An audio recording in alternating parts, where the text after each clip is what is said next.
Hello dear students, तो today we are going to start the new chapter 10 that is money. तो हम इस chapter में money के बारे में पढ़ेंगे। तो मनी क्या है student? You know different country uses different currency, यानी हर एक देश अपना अलग अलग प्रकार का करेंसी यूज करती है। तो हर एक देश में जो करेंसी यूज हो रहा है, हाँ, the currency use by a particular country is called money for that country. यानी हर एक देश में जो अपना अलग अलग करेंसी यूज होता है, उस करेंसी को उस कंट्री का मनी कहते हैं। क्या कहते हैं? मनी कहते हैं। तो स्टूडेंट, इन आवर कंट्री, हाँ, हमारे देश में, इंडिया में जो करेंसी यूज होता है that is known as rupees. हम उसको क्या बोलते हैं? रुपी बोलते हैं, हाँ, या रुपीज कह सकते हैं। And it's symbol is this, और ये रुपीज का सिंबल है। हाँ, ये रुपीज का सिंबल है, ये हमारे देश की करेंसी है। तो हम इस चैप्टर में इसी के बारे में पढ़ेंगे। तो स्टूडेंट, हमने बताया हमारे देश की जो रुपीज है या जो करेंसी है दैट इज रुपीज, और इसका सिंबल ये होता है। तो यहाँ पे जो यूज होने वाला, हमारे कंट्री में यूज होने वाला जो मनी का यूनिट है, इसमें छोटा यूनिट आपका होता है पैसा या पैसे बोलेंगे, और इससे जो बड़ा यूनिट होता है दैट इज नोन एज रूपी, उसको आप रूपी बोलते हैं। क्या बोलते हैं स्टूडेंट? रूपी। तो पैसे के लिए जनरली हम ऐसे पी लिख देंगे, हाँ, पी सिंबल का यूज करेंगे यहाँ पे कैपिटल लेटर में। बट रुपीज के लिए हम ये सिंबल जो हमारे देश का करेंसी का सिंबल है, हाँ, ये वाला सिंबल, हाँ, तो ये सिंबल हम यूज करेंगे। तो स्टूडेंट, ये आपका जो पैसा होता है दैट इज़ द स्मॉल या स्मॉलर यूनिट, ये आपका छोटा यूनिट है। और इससे बड़ा रुपी जो होता है इट इज़ लार्जर यूनिट, हाँ, it is the larger unit, ये आपका बड़ा यूनिट है। हाँ, तो हमने बताया पैसा आपका छोटा यूनिट होता है और रुपीज आपका बड़ा यूनिट होता है। एंड 100 पैसे, यानी 100 पैसे मिलकर के 1 रुपीज बनाते हैं। क्या बनाते हैं स्टूडेंट? यानी 1 रुपीज इक्वल टू क्या होता है? 100 पैसे। 100 पैसे मिलकर के 1 रुपीज बनते हैं। तो आप लिख सकते हैं, चाहे ऐसे लिखिए 1 रुपीज इक्वल टू 100 पैसे, हाँ, या इस तरह से लिखिए 100 पैसे इक्वल टू 1 रुपीज, बात एक ही है। तो स्टूडेंट, इस चैप्टर में जो हम मेनली पढ़ने वाले हैं मनी या करेंसी से रिलेटेड, एक करेंसी यानी एक यूनिट को दूसरे यूनिट में कैसे हम कन्वर्ट करेंगे, मतलब पैसे को रुपए में और रुपए को पैसे में कैसे कन्वर्ट करेंगे, हम ये सीखेंगे। और इस तरह के यूनिट को कैसे ऐड करेंगे, उसका सम कैसे फाइंड करेंगे, हाँ, उसका डिफरेंस कैसे निकालेंगे, प्रोडक्ट कैसे निकालेंगे, ये सब कुछ हम इस चैप्टर में पढ़ेंगे 1 by 1। तो लेट अस स्टार्ट। तो बिफोर गोइंग अहेड, आगे बढ़ने से हम आपको बताना चाहते हैं कि जब हम हमेशा ध्यान में रखेंगे, जब हम लार्ज यूनिट को स्मॉल यूनिट में कन्वर्ट करते हैं, क्या बोले स्टूडेंट?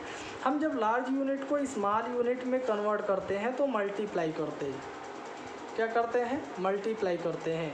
और जब स्मॉल यूनिट को लार्ज यूनिट में कन्वर्ट किया जाता है, यानी छोटे यूनिट को बड़े यूनिट में कन्वर्ट करते हैं, तो हमेशा हम डिवाइड करते हैं। क्या करते हैं? डिवाइड।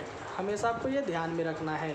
जैसे यहाँ पे पैसा आपका छोटा यूनिट है और रुपया आपका बड़ा है, तो लार्ज के स्थान पे क्या आ गया? रुपीज आ गया, और स्मॉल के स्थान पे क्या आ गया? पैसा आ गया, है कि नहीं? तो हम जब रुपए को पैसे में कन्वर्ट करेंगे तो मल्टीप्लाई करेंगे। आ रहा समझ में? क्या बताएं हम? जब रुपए को पैसे में आप कन्वर्ट करेंगे तो मल्टीप्लाई करेंगे, और जब पैसे को रुपए में आप कन्वर्ट करेंगे तो डिवाइड करेंगे। यानी छोटे को बड़े में कन्वर्ट करते हैं तो डिवाइड करते हैं। बस यही आपको कॉन्सेप्ट लेकर के सॉल्व करना है। तो कैसे सॉल्व कर सकते हैं? लेट अस सी, एक एग्जांपल के द्वारा समझते हैं। यहाँ एक एग्जांपल दिया है, कन्वर्ट इनटू पैसे, यानी हमें दिए गए रुपीज को पैसे में कन्वर्ट करना है। फर्स्ट आपका क्वेश्चन दिया है रुपीज 2.50, यानी 2 रुपये 50 पैसे ये दिया है। कह रहा आप इसे पैसे में कन्वर्ट करें। तो अभी हमने आपको बताया ये रुपीज है ना, यानी ये बड़ा यूनिट है, तो बड़े को छोटे में कन्वर्ट करना तो क्या करेंगे? मल्टीप्लाई। बस आप दिए गए नंबर में, हाँ, मल्टीप्लाई कर दीजिए। अब मल्टीप्लाई करेंगे किससे? बात ये है। तो हमने आपको रिलेशन यहाँ पे बताया स्टूडेंट कि 1 रुपये में 100 पैसे होते हैं। 1 रुपये में कितने? 100 पैसे होते हैं। तो रुपये को पैसे में चेंज करना तो आप 100 से मल्टीप्लाई कर देंगे। क्या कर देंगे? यानी 2 2.50 में आप 100 से मल्टीप्लाई कर देंगे। हाँ, जब 100 से मल्टीप्लाई कर देंगे तो ये अब रुपए का सिंबल हट जाएगा, पैसे में कन्वर्ट हो जाएगा। तो हम रुपए के स्थान पे रुपए को हटाकर पैसे का सिंबल P लिख देंगे। ठीक है, अब आप मल्टीप्लाई कर लीजिए। तो आप जानते हैं कि जब जीरो वाले नंबर से मल्टीप्लाई करते हैं तो पहले हम पॉइंट को भूल जाएंगे, ये नंबर एज इट इज लिख देंगे जो दिया है, 250 दिया हमने लिख दिया।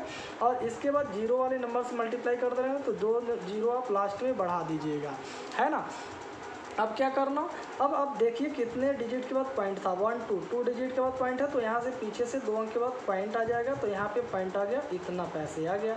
अब आपके पता है कि पॉइंट के बाद अगर लास्ट में 0 0 आए तो आप पॉइंट को हटा सकते हैं। तो इस तरह से यहाँ बच जाएगा 250 पैसे। That is the answer.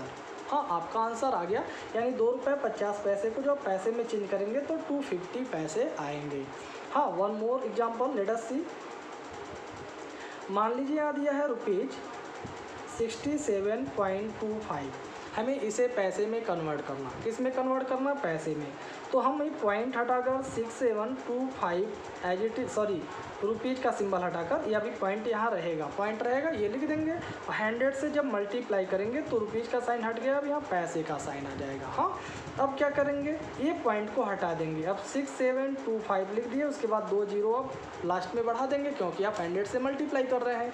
हाँ, अब आप देखिए 2 अंक के बाद पॉइंट है तो आप 2 अंक के बाद पॉइंट यहाँ लगा देंगे, ये पैसे में आ गया। अब हमने आपको बताया अगर किसी भी नंबर में पॉइंट के बाद लास्ट में 0 आता है तो आप उस 0 को लिखें या ना लिखें कोई फ़र्क नहीं पड़ता, आप उसे हटा सकते हैं। तो ये पॉइंट के बाद 0 0 अगर हट जाए तो आप लिख सकते हैं 6725 पैसे। That is the answer. बहुत ईजी है ना, बहुत ईजी है। ऐसे बहुत ही ईजी वे में दिए गए पैसे को रुपए में कन्वर्ट कर सकते हैं। तो I hope you have understood very well. अब हम दूसरा क्वेश्चन देख लेते हैं जिसमें हम पैसे को रुपए में कन्वर्ट करना सीखेंगे। यहाँ पे हम रुपए को पैसे में कन्वर्ट किए हैं, अब हम पैसे को रुपए में कैसे कन्वर्ट करेंगे, लेट अस सी। ओके स्टूडेंट्स, तो सेकंड क्वेश्चन यहाँ पे दिया कन्वर्ट इनटू रुपीज़, यानी दिए गए पैसे को रुपए में कन्वर्ट करना। तो ये देखिए क्या दिया, पैसा दिया ना, तो हमने आपको यहाँ बताया था अभी कि जब छोटे को यानी पैसे को रुपए में कन्वर्ट करते हैं तो क्या करते हैं, डिवाइड करते हैं। अब डिवाइड किससे करेंगे, 100 से। क्यों? क्योंकि 1 रुपये में 100 पैसे होते हैं। तो आप यहाँ 90 को 100 से डिवाइड कर दीजिए, तो ये किस में चेंज हो जाएगा, ये रुपीज़ में कन्वर्ट हो गया, लाइक दिस। तो स्टूडेंट अब आप क्या करेंगे, आपको ये पता है इसके पहले डेसिमल में आप पढ़ रहे थे, जब आप जीरो वाले नंबर से किसी नंबर को डिवाइड करते हैं तो यहाँ जितना जीरो रहता है आप उतने अंक के बाद, पीछे से उतने अंक के बाद पॉइंट लगा देते हैं। यहाँ 2 जीरो है तो आप 2 अंक के बाद यहाँ पॉइंट लगा देंगे, यानी 9 के बाद पॉइंट आ गया। अब आप यहाँ जीरो चाहें तो लिख सकते हैं। हाँ, तो इस तरह आ गया 0.90, तो इतने रुपए आपका आंसर आ गया, ₹0.90। ऐसे एक क्वेश्चन और देख लेते हैं, दिया है 675 पैसे। 675 पैसे है, इसको रुपए में कन्वर्ट करना। तो हम 675 को 100 से डिवाइड कर देंगे। तो 100 से डिवाइड करेंगे तो क्या होगा, 675 एज इट इज लिख देंगे। यहाँ 2 जीरो है तो 2 अंक के बाद यहाँ पॉइंट आ गया, इतने रुपए आ गया, यानी 6 रुपये, यानी 6.75। That is the answer. बहुत इजी है, ऐसे आप 100 से डिवाइड और मल्टीप्लाई करके पैसे को रुपए में, रुपए को पैसे में बहुत ही आसानी से कन्वर्ट कर सकते हैं। एक और क्वेश्चन देख लेते हैं, दिया 8650 पैसे। हाँ, 8650 पैसे दिया, रुपए में कन्वर्ट करना है तो आप क्या करेंगे, 8650 को 100 से डिवाइड कर देंगे।